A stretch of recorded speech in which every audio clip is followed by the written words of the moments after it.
जय हिंद दोस्तों। क्रिकेट की जब जब बात होती है तो बैटिंग और बॉलिंग ये हमेशा लूप में चलता है, लेकिन क्या आपके हिसाब से क्रिकेट मतलब बैटिंग और बॉलिंग ही है? मेरे हिसाब से तो एक ऐसा एस्पेक्ट बहुत इंपॉर्टेंट है क्रिकेट में जिसे गेम चेंजर के नाम से भी जाना जाता है, जो है फील्डिंग।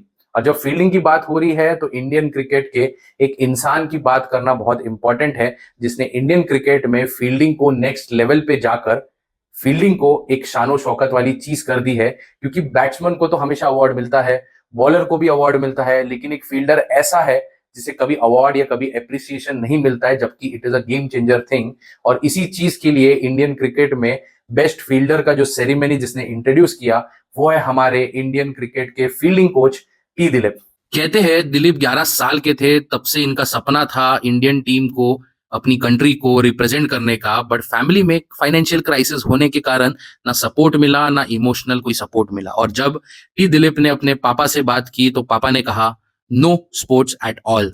बस उसके बाद दिलीप के ऑप्शन में ही नहीं था कि अपने क्रिकेट के ड्रीम्स को सामने लेके जाओ, तो अपने ड्रीम्स को साइडलाइन करके पढ़ाई में अपना मन लगाकर मैथमेटिक्स इतना स्ट्रांग कर लिया कि वो ट्यूशन पढ़ाते और उनसे आने वाले पैसों से क्रिकेट खेला करते और क्रिकेट एकेडमीज जाया करते। इन सारी कठिनाइयों के बावजूद दिलीप का क्रिकेट के लिए प्यार उन्हें खींच लाया सीधा हैदराबाद। और कहते हैं ना कि अगर किसी चीज को शिद्दत से चाहो तो पूरी कायनात मिलाने के लिए कोशिश करती है। तो बस फिर हैदराबाद आकर दिलीप का आसमानों को छूने का सफर शुरू हुआ। उड़ान भरने के लिए पंख तो मजबूत थे, पर दिल में कहीं डर था, क्योंकि उस वक्त पैसों से लेकर घर तक सब चीजें देखनी पड़ती थी। पर हार ना मानते हुए अपने जज्बे को वैसे ही रखकर उन्होंने बच्चों को ट्रेनिंग देना भी शुरू किया at the local academies of Hyderabad, क्योंकि उनको सेटिस्फैक्शन मिलता था अपने बच्चों की सक्सेस से। बस फिर उनका ये सेल्फलेसनेस का कारवा बढ़ते गया और 2004 में ही decided to enroll for the BCCI level 1 coaching program. और उन्होंने बस सीखने के इंटेंशन से एनरोल किया था, पर किस्मत तो इन्हें कहीं और ले जाना था। लेवल 1 में टॉप 3 में आ गए, पर उसके बाद उनको फाइनल डिसीजन लेना पड़ा अपने करियर को लेकर। एज दे सेड, जब बात दिल पे आ जाए तो फिर कुछ भी रास्ते में नहीं आ सकता। बस फिर Dilip has decided to go with the coaching full time and 2007 में ही मूव्ड टू लेवल 2। और तुरंत उसके बाद हैदराबाद क्रिकेट एसोसिएशन के साथ इन्हें एक अपॉर्चुनिटी मिलती है टू कोच अंडर 14 और अंडर 16 टीम। और उसी दौरान दिलीप का career flourished under the guidance of R Sridhar, जो कि इंडिया के टॉप फील्डिंग कोच थे। जब 2008 में दिलीप एचसीए के साथ काम कर रहे थे एज अ फील्डिंग कोच, तब श्रीधर एनसीए के साथ काम कर रहे थे उस दौरान। He used to guide Dilip about what to do what not to do. बस आर श्रीधर की जर्नी और हार्डवर्क देखकर he became his inspiration.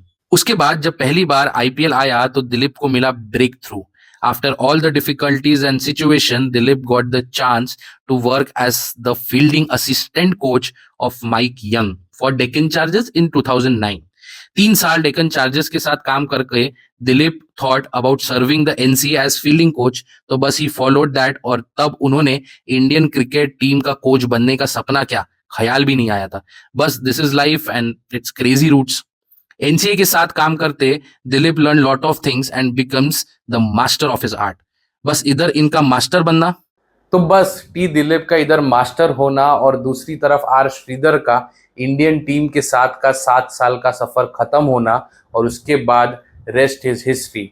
T Dilip का डेडिकेशन और हार्डवर्क इज कमेंडेबल। एंड सबसे प्राउड बात ये लगती है कि इंडियन क्रिकेट में लेवल 1 लेवल 2 कोचेस के एग्जाम्स पास करके एक ऐसा कोच इंडियन टीम को मिला है जो इंडियन क्रिकेट को T20 वर्ल्ड कप जिताने में सबसे बड़ा योगदान है। बिकॉज सूर्य कुमार का कैच हम भूल नहीं सकते।